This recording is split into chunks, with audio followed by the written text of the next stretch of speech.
બનાસકાંઠાના પાલનપુર નગરપાલિકામાં સત્તાનું સુકાન હવે સંપૂર્ણપણે ભારતીય જનતા પાર્ટીના હાથમાં. બનાસકાંઠાના પાલનપુર નગરપાલિકામાં સત્તાનું સુકાન હવે સંપૂર્ણપણે ભારતીય જનતા પાર્ટીના હાથમાં આવ્યું છે. પાલનપુર નગરપાલિકાની કુલ 44 બેઠકોમાંથી 27 બેઠકો પર ભવ્ય વિજય મેળવીને ભાજપે પોતાનું વર્ચસ્વ સાબિત કર્યું છે.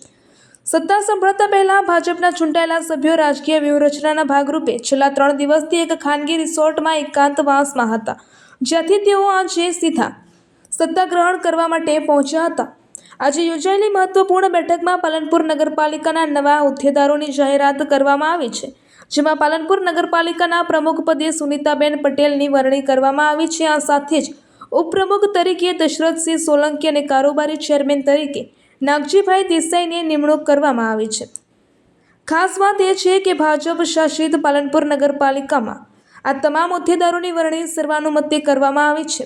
પાર્ટીમાં કોઈ પણ પ્રકારના આંતરિક વિખવાદ વગર તમામ હોદ્દેદારોના નામ નક્કી થતાં ભાજપના ગઢમાં ખુશીનો માહોલ જોવા મળ્યો હતો.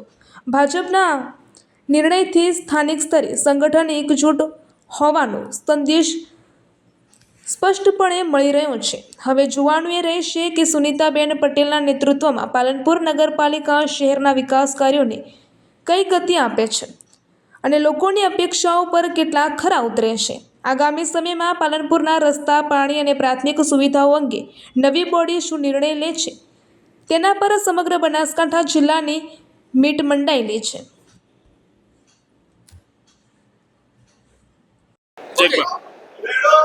આજ રોજ પાલનપુર નગરપાલિકામાં જે પ્રમુખ ઉપપ્રમુખની વરણી હતી તેમાં ભારતીય જનતા પાર્ટી પ્રમુખ તરીકે સુનીતાબેન પટેલ અને ઉપપ્રમુખ તરીકે મારી જે વરણી કરી છે તેને હું ભારતીય જનતા પાર્ટીના ગુજરાત પ્રદેશના નેતૃત્વ, જિલ્લા ભાજપનું નેતૃત્વ અને શહેર ભાજપનું નેતૃત્વને હું ખૂબ દિલથી એમનો આભાર માનું છું કે મારા જેવા એક નાના કાર્યકર્તાને આવડી મોટી જવાબદારી આપી છે.